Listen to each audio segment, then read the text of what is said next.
This video, we're going to get into some trigonometric applications for real life situations. And with this, we're going to be learning some new terminology as well. So first thing we do, just double check always that your calculator is in the correct mode, just so that your answers are not incorrect. So we want to be in degree mode so that we can move on. So these are two kinds of examples that we're used to. So far, we're used to solving problems where we can make right triangle diagrams, choose a trig function to use, and then we're substituting our variables into our formulas, and we're either solving by using algebra or by using our inverse trig functions. So if you're confused on any of that, make sure you go back to those videos to get a refresher. But in this lesson, we're going to be learning about real life applications where trigonometry can be used to solve for some really large heights and distances.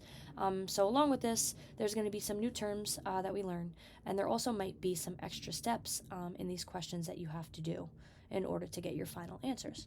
So one new term that we're learning is called the angle of elevation. So in the diagram below, we have that a person is looking up to the top of a lamppost. So AB, and you guys should be highlighting as we go along in our video. So AB is right here. This is the horizontal level from a person's eye line, like their line of sight. Like if their eyes were here, that is the horizontal level from their eye line. Now, this segment or this line that we have here is always going to be parallel to the ground, right? So if the ground is here, and you think about like real life context here, this level is always going to be parallel to the ground. So you might want to put that in your diagram as well. Now AC, which we can do this in a slightly different color, and if you have different color highlighters, I would do the same thing. AC right here, this is the actual line of sight. So if the person was looking up at the lamppost, these are exactly the things that they would be seeing. Now from this, the angle that's created from the horizontal eye line to their line of sight, that right there is called the angle of elevation. So it's already labeled, but I'm just going to write it again. That's angle of elevation. Now what I like to think about, the angle of elevation is formed when you're looking up at something. Now on the other hand, we have something called angle of depression as well. Now similarly, angle of depression, I think about, okay, the angle formed when we are looking down at something. So in this case, we have a bird that is looking down at a rat. So again, we still have this horizontal line here, where it's the horizontal level from the eye line. We're going to have that in every single example that we do. We're going to have a horizontal level from the eye line, depending on where that object is, whether it's a person, a bird, a dog. We're always going to have a horizontal level from the eye line. And that line is always parallel to the ground, right? Then what we have in green, I'll do it in the same colors as before. PQ in this case, since we're looking down at the rat, PQ is our line of sight. PQ, along this exact segment, is what we would see, or what the bird would see when they are looking exactly down to the rat. Now here, the angle formed between this horizontal level from the eye line and the line of sight, that there is called the angle of depression. Now, it's nice to understand what these mean in terms of definitions, but this is just a trick of a general diagram that I like to draw for every question that I do. It's kind of like a little trick. So I'll always start by just drawing a right triangle, and this is when no picture is given to you. I'll start by drawing a right triangle, and what I'll do is I'll make sure, like usually you don't have to draw the two people there, but what I do, this is how I like to think about it. If the person's up here, the horizontal line from their eyes would be that way. If the person was here, their horizontal line from their eyes would be this way, right? Which that's already kind of drawn for us in the right triangle. And you guys also have this diagram too, so you want to make sure you're annotating just like I'm doing. Now, if the person was up here, and you want to label this, let's do colors here. So if the person was up there, this angle right here, that would be our angle of depression. Now, if my person or my whatever we have here, if their dog, bear, cat, whatever, if they're standing down here, then we would consider this as the angle of elevation, right? But now there was a big factor in both of the definitions that it said, right? It said that these things are parallel to the ground. right? So this is going to be parallel to this, right?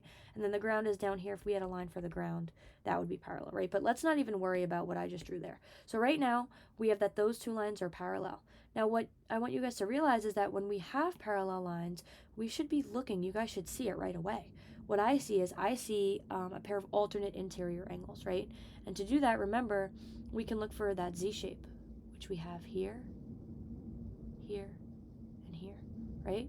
So what we actually know is that if we have our angle of depression, if the question gives us that, we can also fill it in here because those lines are parallel, right? And they form congruent alternate interior angles. This logic also goes the other way.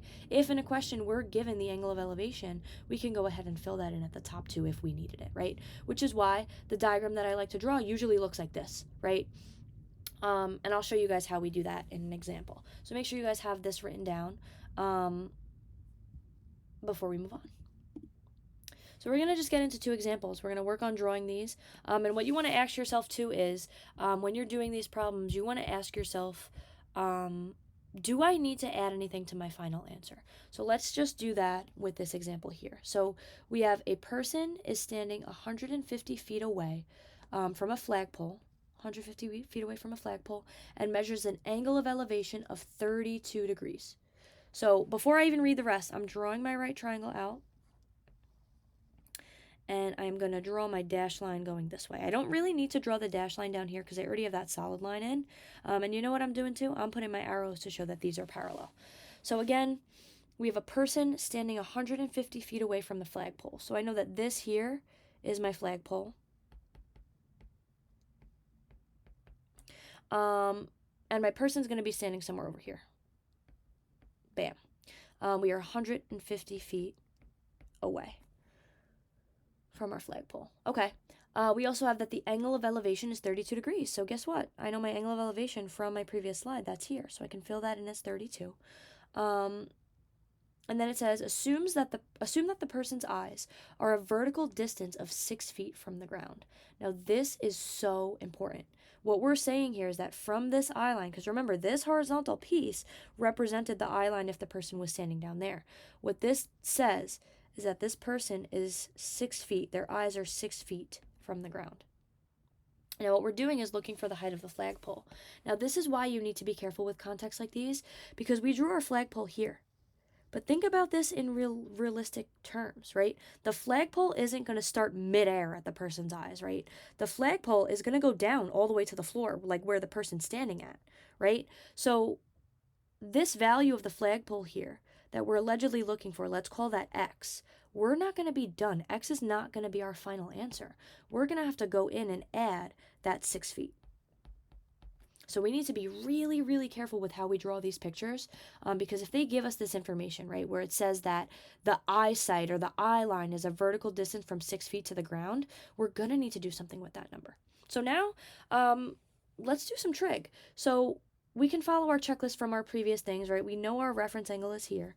Now, what I like to do, I'll do it in a different color because our picture is getting a little bit messy, is we want to make sure we label our opposite, adjacent, and hypotenuse sides. So for my reference angle, this side is opposite. From my 90-degree angle here, this would be our hypotenuse. And then this side would be left as the adjacent side. So let's write our SOHCAHTOA trick. SOHCAHTOA. And let's figure out which one we need to use. So right now, to me, I see that the hypotenuse is not really involved. We don't have a value. There's no variable there. So I am crossing that out. So I know I need adjacent and I need opposite. That's tangent. So we can say tan of theta is opposite over adjacent. Now let's go ahead and substitute. So tan of 32, that's our reference angle, equals x over 150. Then what we're going to do is multiply by 150 on both sides there to get 150 times tan of 32 equals x. So remember, once we have x by itself, we can go to our calculator. So we have 150 times tan of 32. Now we get x equals, and the question does not tell us to round. So we got to be very careful here. So when I'm writing it, I'm going to round. So I'm going to just do 3 decimal places. 93.730 equals x, right? But do not get fooled. This is not our final answer. Right now, 93.730 feet just represents this distance right here, right? But that's not the total height of the flagpole. The flagpole has to go to the floor too. So to find the height of flagpole, we need to take that value of x that we got, and we need to add that 6 feet from the person's eye line distance from the ground, right? So we're going to do that 93.730 feet, and we're going to add 6 to it. But I'm not rounding. What I'm going to do is I'm going to scroll up, and I'm going to hit enter on this number to make sure I am precise as possible, and I'm going to do plus 6. Bam. And then we round at the very, very, very end. So this is when we round. So here, our answer, and it doesn't tell us, does it tell us what to round to? No, it just says what's the height of the flagpole. So 3 places after the decimal is safe. So we're going to do 99.730 feet is the height of the flagpole. Bam. All right, now in our next example, we have a blimp.